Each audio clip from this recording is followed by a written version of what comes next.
국보 29호, 제작 기간만 34년, 높이 3.66m, 무게 18.9톤. 우리나라에서 가장 큰 종이자 인류가 만들어낼 수 있는 가장 아름다운 종이라 불리는 성덕대왕 신종.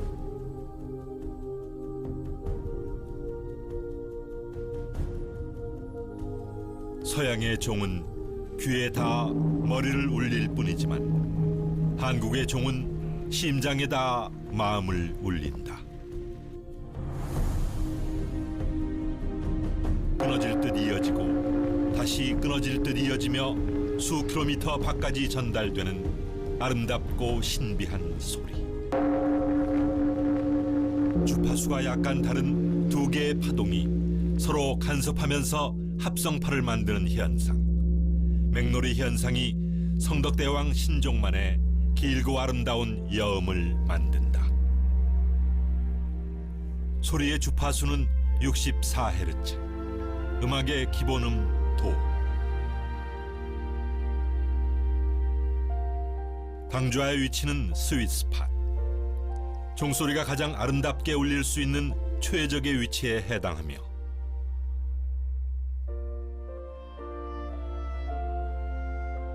소리의 완충 기능을 하는 소리대.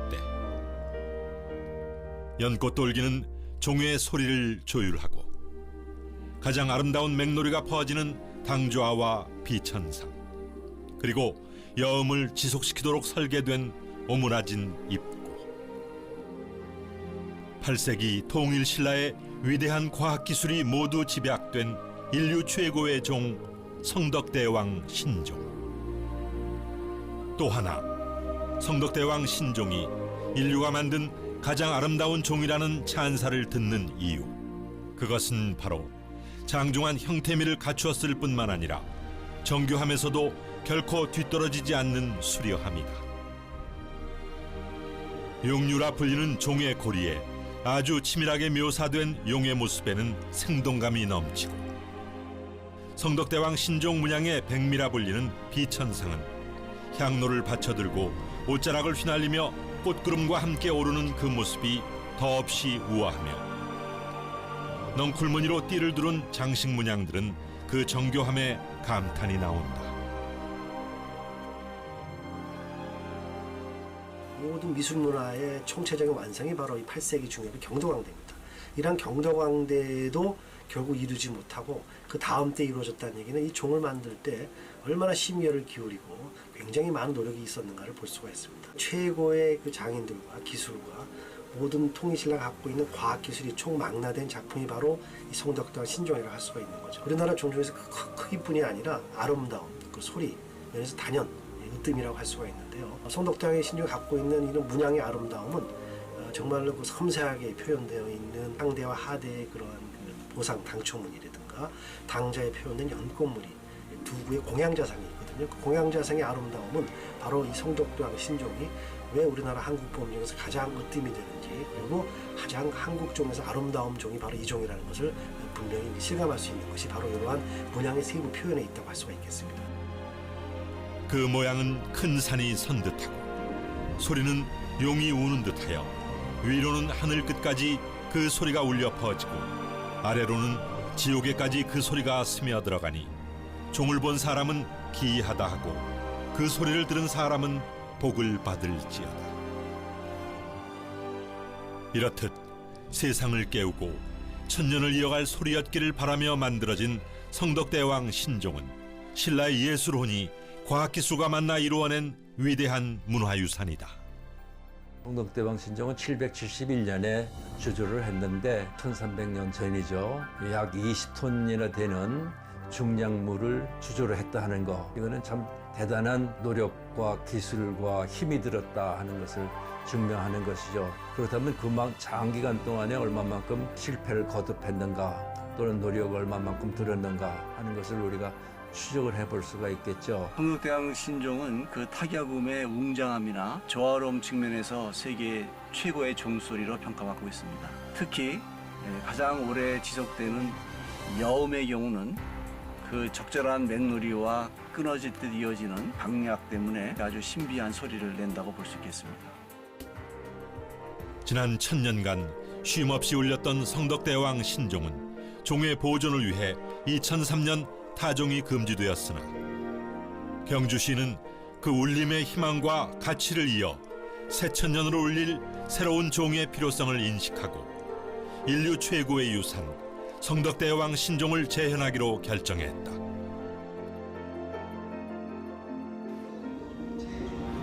성덕대왕 신종을 이어갈 신라대종 주조. 그 위대한 도전은 2014년 3월 경주시장을 비롯한 50명의 주조위원회를 구성하고 2014년 9월 이 시대 최고의 장인과 전문가가 모여 인류 최고의 종을 주조할 것을 결의하는 것으로 시작됐다. 이 도전의 성공은 성덕대왕 신종의 규모, 외형, 소리 그 세 가지를 완벽하게 계승할 수 있도록 설계하는 일에 달려 있었다. 강원대학교 김석현 교수는 정교함이 최우선인 이 작업을 위해 7개월간 신라대종 설계에 매달렸다. 국보급의 세계적인 대종인 성덕대왕 신종을 재현적으로 복원한다는 그런 그 막중한 책무를 느꼈습니다. 특히 문양이라든가 그 크기 형상을 재현하는 것은 가능하겠지만은 과연 그 소리까지를 재현할 수가 있을까 하는 것에 대해서는 상당히 우려도 많이 했었습니다.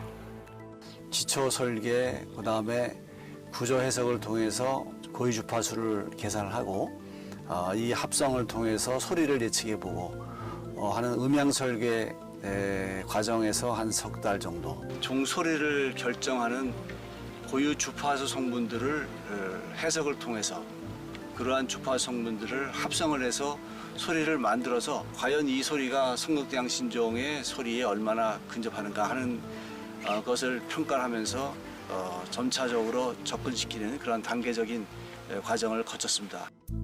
성덕대왕 신종에 대한 철저한 분석 그리고 그를 바탕으로 치밀한 설계가 있어야만 성덕대왕 신종과 같은 소리를 낼 수 있기에 그 무엇보다 설계가 중요한 것이다. 두께를 갖다가 어떻게 이거를 가져가야만 이 두께 프로파일 어떻게 이거를 설계를 해야만 소리가 비슷한 소리가 나느냐 하는 것이 중요하단 말이죠. 근데 소리가 비슷하다는 얘기는 뭐냐? 소리라는 것은 가장 중요한 소리 결정하는 인자가 뭐냐면은 이 종을 주조했을 때 종이 갖게 되는 고유 주파수 성분들이 가장 중요합니다. 이를 위해 신라대종은 음향에 있어 가장 중요한 2차 고유 주파수 168Hz, 가장 오래가는 여음의 1차 고유 주파수 64Hz도 최대한 가깝게 재현되도록 해석 과정을 반복했고, 여음의 맥놀이 역시 성덕대왕 신종의 맥놀이와 동일하게 나타내기 위해 종의 안쪽을 연삭하는 기법을 도입하는 등 최대한의 노력을 기울였다.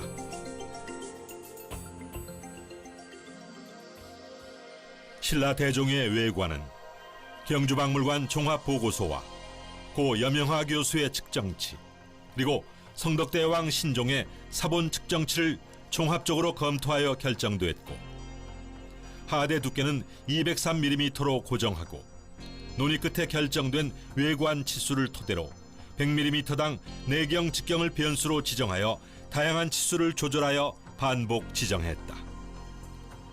소리의 울림에 큰 영향을 미치는 당좌의 높이 역시 무게중심, 타격중심, 진동형을 고려하여 설정되었으며, 성덕대왕 신종에서 발생되는 주파수 중 성덕대왕 신종의 아름다운 소리를 만드는 데 크게 영향을 주지 않는 주파수들을 제외했지만 50개 이상의 고유 주파수가 나타나는 것으로 확인돼 웅장하면서 깊은 소리를 낼 것으로 예상됐다. 인류가 만들어낼 수 있는 가장 아름다운 종이라는 찬사를 받는 성덕대왕 신종. 이를 재현함에 있어서 외형 설계 못지않게 문양 설계의 요소가 중요했다. 성덕대왕 신종 문양을 재현하는 것은 1000년이 넘는 시간 동안 마모되어버린 원형으로 인해 그 과정이 상당히 어려웠다. 성덕대왕 신종에 대해서 많이 여러 가지 논문도 쓰고 이제 공부를 해왔는데 완벽한 형태와 그 문양을 지닌 또 소리를 간직한 성덕대왕 신종이 재현되어야 되겠다는 생각을 항상 가지고 있었습니다. 문양만큼은 외형도 중요하지만 문양이 갖고 있는 원래의 모습이 뭐였는가에 대해서 다시 한번 연구하고 그 원형을 찾아가는 상당히 아주 길지만 아주 보람찬 문양이라는 것은 외관적으로 보이는 부분도 중요하지만 그 문양이 원래 어떤 모습이었는가를 재현하는 것도 굉장히 어려운 작업 중에 하나입니다. 다시 말해서 성덕대왕 신종은 771년, 지금으로부터 무려 1300년 이전에 만들어진 작품이니까 그러다 보니까 마모와 손상이 심했죠. 문양이 마모된 부분을 어떻게 살려내느냐가 관건이었는데요. 이 부분을 잘못 살려내게 되면 다시 말해서 너무 또 어색하거나 또 너무 생경하라고 그러죠. 우리가 새로 만든 것처럼 보이기 때문에 이 부분을 자연스럽게 그 원래 마모된 부분을 살려내되 그 원형을 그대로 가는 것이 아니라 원형의 모습을 유추해서 그 부분을 복원하는 것이 굉장히 어려운 작업 중에 하나였습니다. 성덕대왕 신종의 현 상태를 그대로 재현하는 카피로 갈 것인지 아니면 성덕대왕 신종이 가지고 있는 문양에 사라진 부분이나 마모된 부분 혹은 잘못 주조된 부분을 복원 수정해서 더 완벽한 문양을 만들어낼 것인지에 대해 전문가들의 치열한 논의는 계속됐고 처음부터 제가 이제 카피라는 것과 재현과의 그 차이를 둔 이유는 처음부터 카피를 해놓으면 문양이 마모된 부분, 사라진 부분, 얼굴이 없어진 부분까지 똑같이 만들어야 되는데 그럴 필요가 없었다는 거죠. 그래서 원형을 찾아낸 점에서 비록 이 성덕대왕 신종의 외형적인 것이 똑같다고 말할 수는 없지만 오히려 그 사라진 부분을 찾아낸 것에 대한 원형의 복원이라는 의미에서는 저는 더 큰 의미를 가지고 있다고 생각을 합니다. 약 1년간의 연구 기간을 통해 새롭게 문양을 밝혀냈고 잘못 주조된 부분, 마모된 부분 등에 대한 논의를 바탕으로 신라대종은 성덕대왕 신종의 원형을 최대한 유지하되 오랜 기간 외부에 노출되며 마모된 부분에 있어서는 세밀하게 추정, 비교하여 복원하기로 했다. 먼저 용류. 성덕대왕 신종의 용류는 섬세한 조각이 그대로 살아있어 최대한 원래 모습대로 표현하기로 했으나 용두의 솟은 뿔이 시간이 흐르는 동안 손상된 것으로 추정됨에 따라 통일신라 범종 중 그 모습이 잘 남아있는 상원사 동종 용류의 뿔을 참고하여 형태와 문양을 복원했다.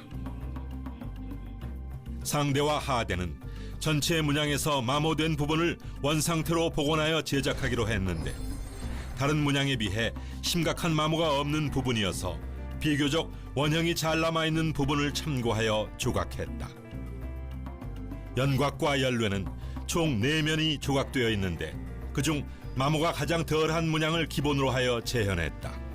하지만 연곽이나 연뢰의 대칭은 8세기 통일신라의 기술을 생각해 볼 때 정확한 대칭이 되어 있어야 함에도 불구하고 흐트러져 있는 모습이어서 제작 당시의 실수에 대한 논의도 있었으나 본래 모양대로 재현했다.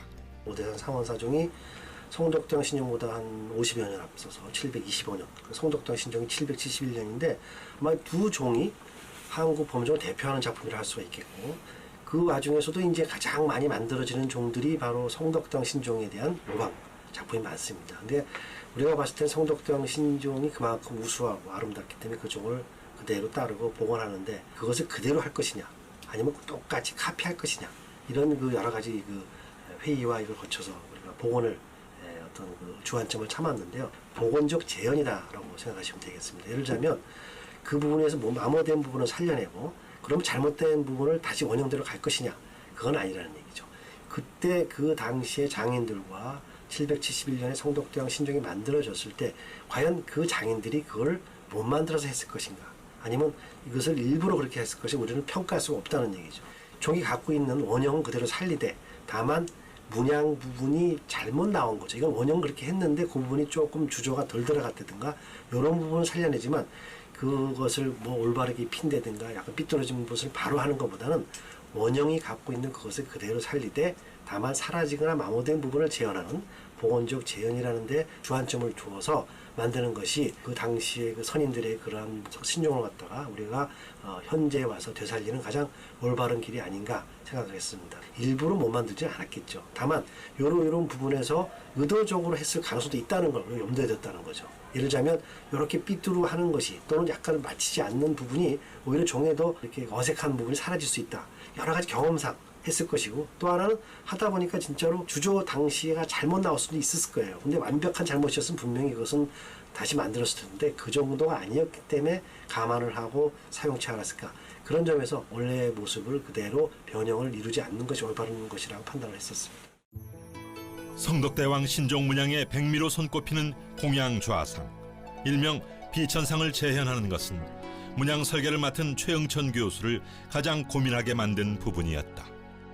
얼굴 표정이 거의 사라진 비천상은 오랜 논의와 연구 끝에 거의 동시대에 제작된 석굴암의 조각상 가운데 얼굴 표현이 우수한 제석 범천상 등에서 찾아낸 자료를 통해 표정을 복원, 제작하기로 결정했다.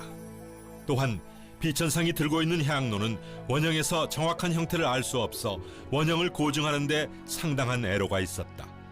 자료 조사 결과 동시대에 제작된 병향로보다는 연꽃의 형태를 더 갖추고 있다고 판단할 수 있었으나 다른 손에 들고 있는 무엇인가를 찾아낼 수는 없었다. 우여곡절 끝에 결국 고증에 성공한 최응천 교수. 여기에는 숨은 에피소드가 있었다.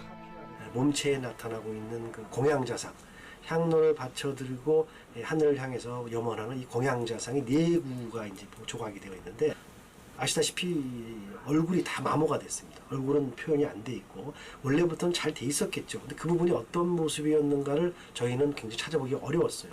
또 하나는 손의 모습이었는데, 손이 향로와 함께 이렇게 어색하게 나와서 향로를 잡은 건 분명한데 그 한쪽에 갖고 있는 다른 쪽 손에 뭘 잡고 있는 것을 분명히 우리가 복원할 수가 없었습니다. 아무도 재현해 줄 수 없는 그러한 1년 가까이 고민에 빠졌던 그 부분이었는데, 일본 학자들과 이거에 대해 토론을 가진 시간이 있었는데, 제가 이 부분을 같이 토론을 하면서 그 분의 어떠한 자료를 제가 받게 됐고, 병향로와 함께 향압을 동시에 이렇게 들고 있는 모습이 고대 중국의 석굴이라든가 또 일본에서 많은 자료를 통해서 알 수가 있었습니다. 그래서 그것을 적용했을 때 이렇게 했을 것이다라는 걸 이제 확신하게 된 거죠. 그래가지고 어떤 인연이 돼서 진짜 제가 가 있는 바람에 얻게 된 새로운 아주 커다란 자료였고요. 비천상이 입고 있는 천인은 성덕대왕 신종의 원형 그대로 조각했고, 당좌 부분은 타종에 사용돼 마모 상태가 심했기에 뒷면에 당좌 문양을 적용하여 원형대로 조각하는 등 성덕대왕 신종의 문양을 보다 더 충실하게 신라대종에 재현하는 전문가들의 노력이 이어졌다.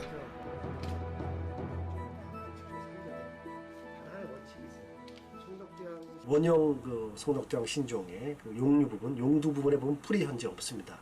그 부분을 상원사정에 나오는 뿔을 그대로 이용해서 같은 비슷한 식이니까 그 부분을 재현을 해냈고요. 또 하나는 이제 마모된 바로 당자라고 해서 원형으로 되어 있는 눈곱 부분입니다. 이 부분은 수도 없이 당자를 치기 때문에 당연히 원형보다 많이 사라지고 거의 보이지 않습니다. 그 부분은 원형대로 조금 더 또렷하게 연판이라든가 안에 연밥 부분을 살려냈고요. 문양과 소리 재현을 위한 설계가 아무리 완벽하다고 해도 그 설계를 현실화하는 제작 기술이 없었다면 신라대종은 탄생되기 어려웠을 것이다. 신라대종의 꿈을 위해 나선 이는 지난 50년간 종 만들기에 헌신해온 중요 무형문화재 원광식 주철장. 현재 주요 사찰의 범종 대부분이 원광식 주철장의 손을 거쳤다고 해도 과언이 아니다. 해마다 제야의 종 타종식이 거행되는 보신각종과 몇 년 전 화재로 다시 제작한 낙산사 동종도 선생의 작품이다. 신라시대 장인들이 만들었던 종소리의 비밀을 알고 싶어 8년여에 이르는 각고의 노력 끝에 조선시대 그 맥이 끊긴 밀랍주조 기법을 재현한 장본인인 그에게 신라대종은 오랜 꿈이자 운명이었다. 그는 신라대종을 만들기 이전의 시간은 성덕대왕 신종을 완벽하게 재현하기 위해 걸어온 시간일 뿐이라고 했을 정도로 오직 신라대종을 완벽히 만들기 위해 노력했다. 그 소리가 아름다운 거는 세계적으로 아름다워요. 아름다운 소리는 무슨 소리냐면 꽝 하면서 들어갔다가 다시 나오는 게 3초에서 5초 사이에 나오는 것이 우리 가슴에 와닿는 그 성덕대왕 신종만이 가지고 있는 그 소리라. 그렇기 때문에 오늘날 56년 전 종을 만들면서 내가 꼭 한번 저걸 재현해보고 싶었다. 기분이 좋았고 제가 종을 56년 동안 만들면서 이것이 마지막 작품이라 생각하고 내 인생의 모든 걸 다 걸고 한번 만들어봐요. 신라대종 주조에 사용된 밀랍 주조 공법은 종의 외형을 제작한 뒤 종의 문양 부분을 밀랍으로 본뜬 후 종의 외형 위에 붙인다. 이후 종의 외형 위에 주물살을 두껍게 바르고 건조시킨 뒤 내부의 밀랍을 녹여내 거푸집 자체에 문양이 새겨지는 방식으로 오랜 기간 이어온 전통 범종 주조 공법이다. 우리나라에 지금 왁스, 그 양초가 밀랍, 그 똑같은 형상이거든요. 그래서 이제 그 밀초로다가 그 문양을 떠내는데 그거는 과거와 똑같은데 그 위에 밀초를 조각을 해서 만들어 놓은 다음에 그 위에 입히는 흙은 쎄오고 싸워서 이기지를 못하더라고요. 그래서 56년 동안 만들면서 현대시, 현 소재, 그걸 발견해가지고 그걸 사용하니까 종의 문양도 제대로 살리고 기포도 안 튕기고. 종의 외형을 제작할 때 전통 방식인 흙을 사용할 경우 쇳물의 압력과 온도를 견디기 어렵기 때문에 원강식 주철장은 오랜 경험 끝에 발견한 FRP와 세라믹 신소재를 사용했다. 종과 동일한 크기의 모양으로 제작된 FRP 외형 위에 주물사로 떠내는 방식으로 거푸집을 조형하기 때문에 지문판으로 문양을 찍어 넣을 때 생기는 표면의 굴곡이 현저하게 줄어들어 표면이 매우 매끄럽고 조각의 섬세함을 살릴 수 있다. 주조 공법을 더 자세히 들여다보자 가장 먼저 시작되는 과정은 각각의 문양들을 조각하는 것이다.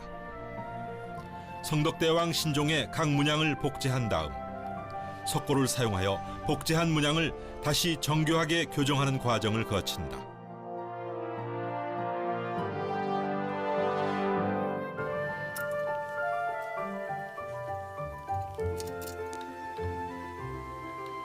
이후 실리콘 소재로 다시 복제한 문양 틀에 밀랍을 부어 밀랍 문양판을 제작한다.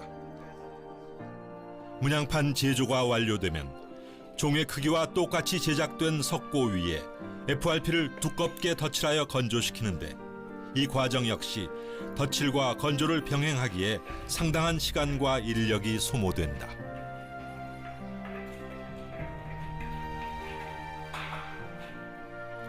FRP 외형이 완성되면 내부의 석고를 제거한다.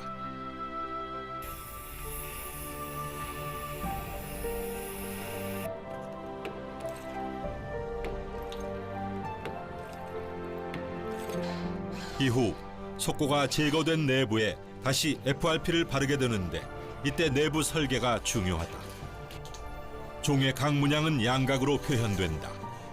따라서 내부에 FRP를 바를 때 양각으로 표현될 문양들, 즉 밀랍으로 제작된 문양의 부분을 미리 계산하여 일정 부분의 공간을 두어야 한다. 미리 설계하여 비워둔 공간은 흙으로 채운 후 FRP를 발라 건조시킨다. 이 과정이 완료되면 내부에 바른 FRP 틀을 떼어내 미리 비워둔 공간에 밀랍 문양판을 붙이고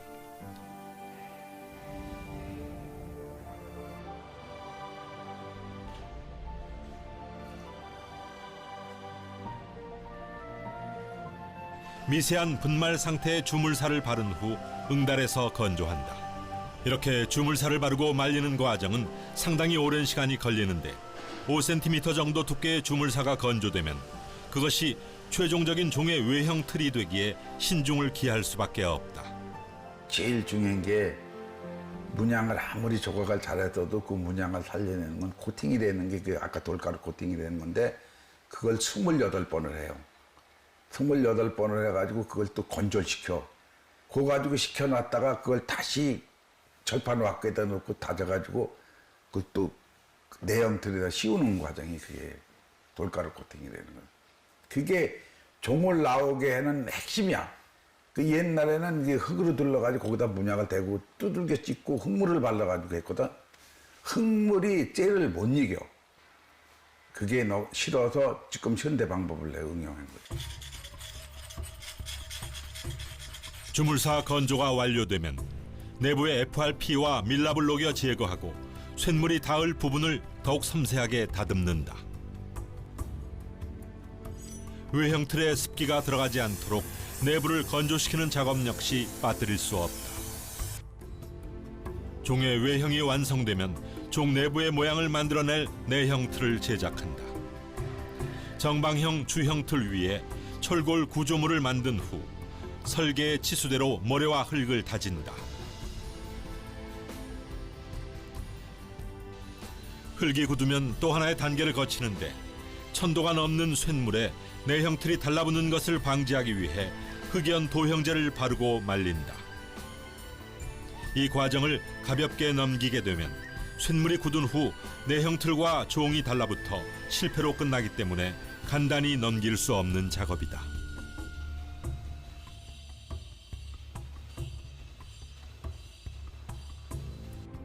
외형과 내형이 모두 완성되고 나면 각각의 자리를 정확하게 잡는다. 조금의 실수도 허락되지 않는 정교한 작업이다.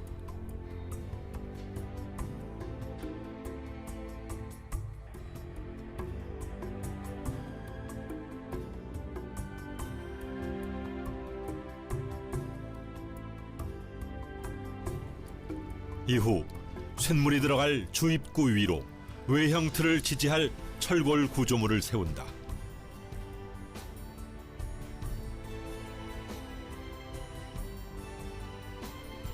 이때 철골 구조물과 외형 틀 사이에는 모래를 채우게 되는데 이는 쇳물의 압력으로 외형 틀이 터지는 것을 방지함과 동시에 내형 틀과 외형 틀을 서로 고정시켜주는 역할을 한다.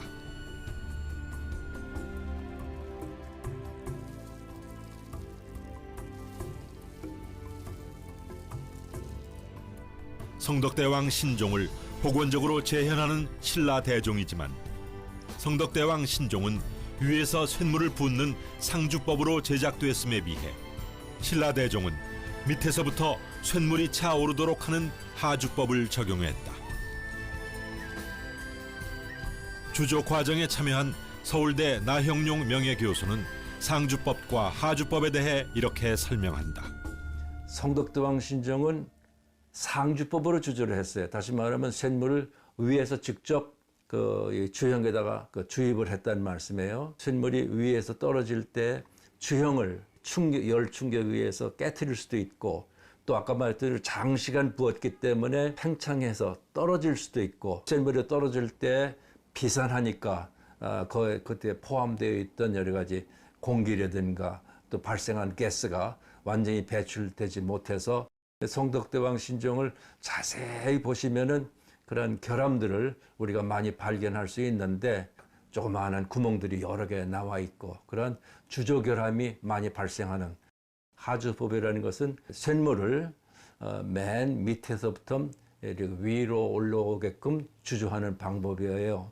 그런 경우에 쇳물이 위에서 떨어질 때 비산, 흐트러지지 않고 쇳물이 아주 깨끗하게 주형 속으로 주조가 되기 때문에 깨끗한 쇳물이 들어갈 수 있고 조용하게 들어갈 수 있고 따라서 종 내에 결함이 발생을 하지 않아요. 표면도 아주 깨끗하게 주지되어 있는 것을 우리가 확인할 수가 있습니다. 다만 맨 첫 번에 주입된 쇳물이 위로 올라오면서 응고할 때 수축하는데 보충해주는 것을 특별히 고안을 해야 되는 그러한 단점이 있죠. 다시 말해서 쇳물이 응고하면서 수축할 때 추가적으로 쇳물이 주입되어야 하는데 종의 중간 부분 쇳물이 이미 응고돼 버리면 나중에 들어오는 쇳물과 섞일 수 없기 때문에 중간 쇳물이 응고되지 않고 유지되게 하는 장치가 필요한 것이다.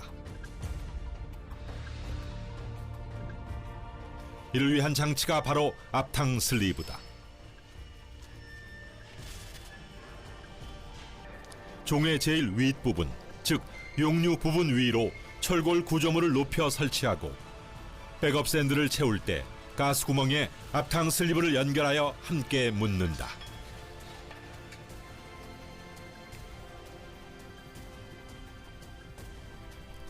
밑에서부터 차오른 쇳물이 앞탕 슬리브에 닿으면 앞탕 슬리브는 강력하게 발열함과 동시에 밑에서 올라온 가스를 위로 배출한다.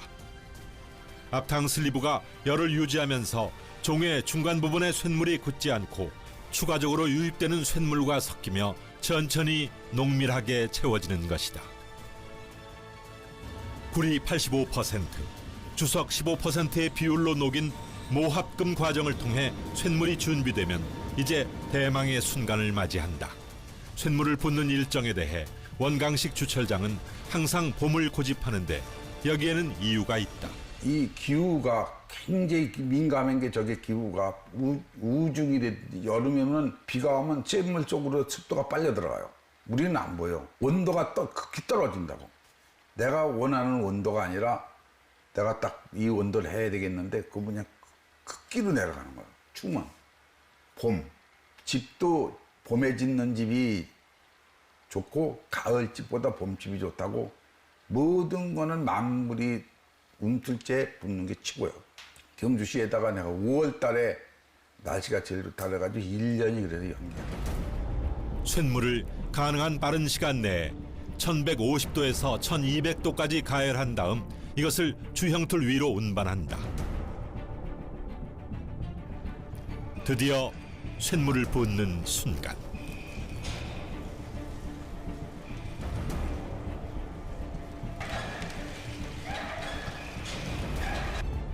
쇳물이 서서히 차오르며 발생하는 가스는 앞탕 슬리브를 통해 배출되고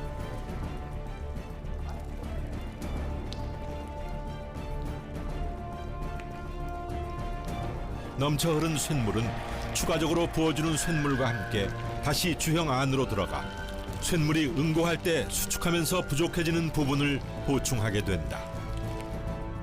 쇳물이 충분히 식은 후 종을 감싸고 있던 외형 틀을 떼어냄과 동시에 내형 틀을 제거하고 100% 수작업으로 이루어지는 고풍스러운 안료에 착색을 마치고 나면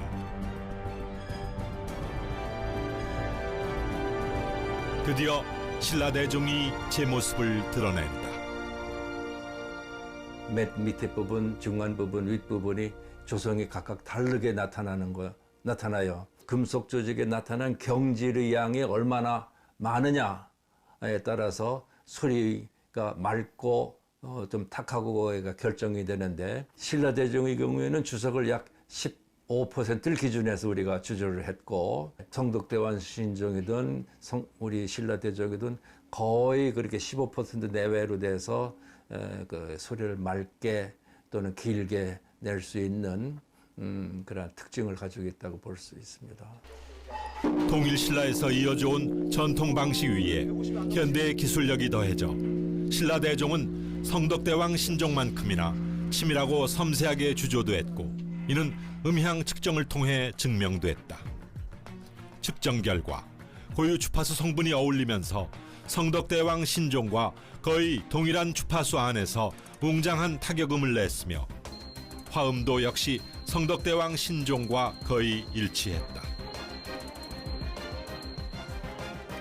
일단은 기존의 성덕대왕 신종의 치수를 가지고 크기를 똑같게 설계를 하였습니다.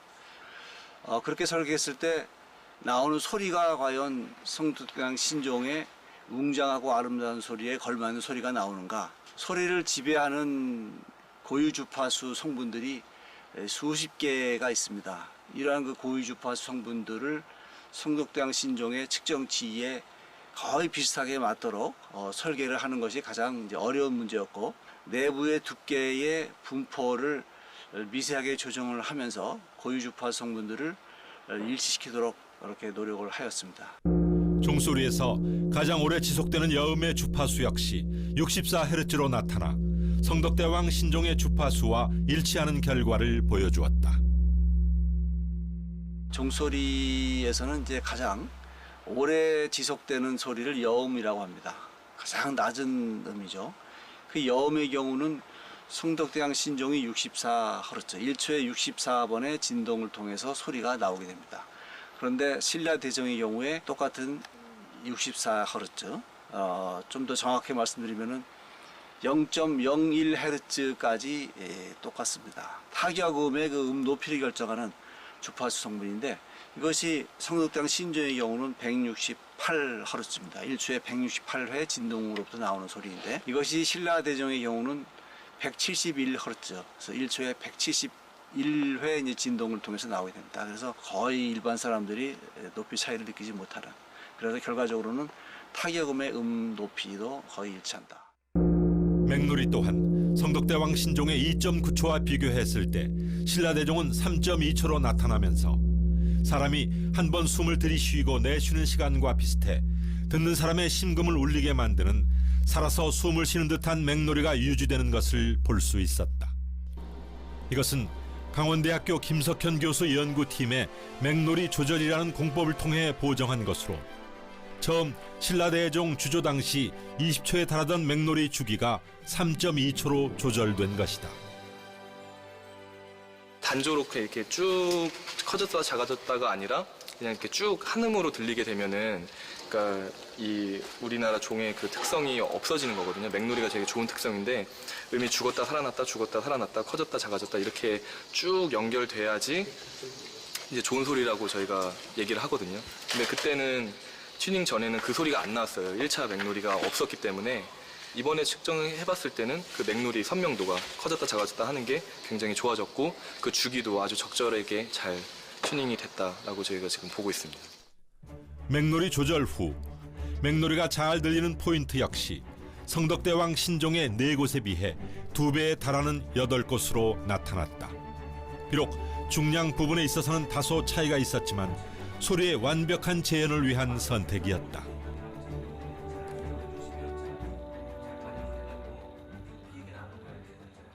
무게를 일치시키도록 설계를 하게 되면 소리가 달라집니다.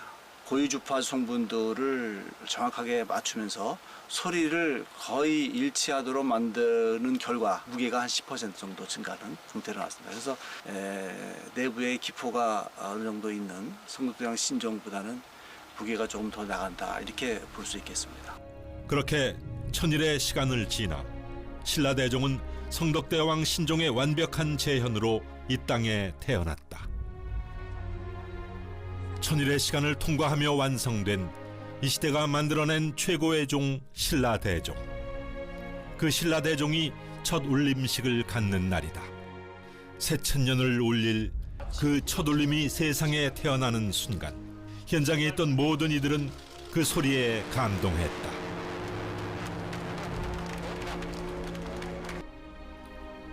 어쩌면 불가능할지도 모른다고 여겼던 도전이 천일의 시간을 통과하며 완벽하게 세상의 그 가치를 증명하는 광경. 그것은 천년의 시간을 넘어 우리 문화의 저력이 빚어낸 선물이었다. 드디어 경주의 품으로 신라대종을 맞이하는 시간. 선덕네거리, 파루정 삼거리를 거쳐 구 시청 부지까지 펼쳐진 대종맞이 퍼레이드는 신라대종의 경주 입성을 성덕대왕 신종에게 고한 후 신라 고추대가 앞서고 이어서 연등과 경주 팔색끈으로 장식한 신라대종 탑재 차량, 그 뒤에 세가닥 광목줄을 잡고 신라복을 착용한 행사 참여자와 시민, 관광객들의 행렬로 이어졌다.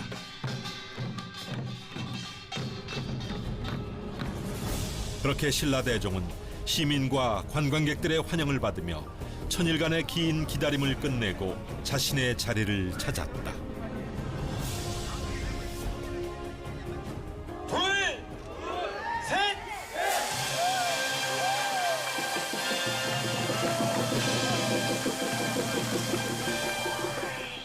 그래 신라 천년 보도 이 종이 그래도 우리나라에서 아마 남다른 종이 안 되겠나 그랬었습니다. 이런 종소리처럼 경주시가 더 발전하고 또 나라도 편안한 그런 종이 그런 복을 가져왔으면 좋겠습니다.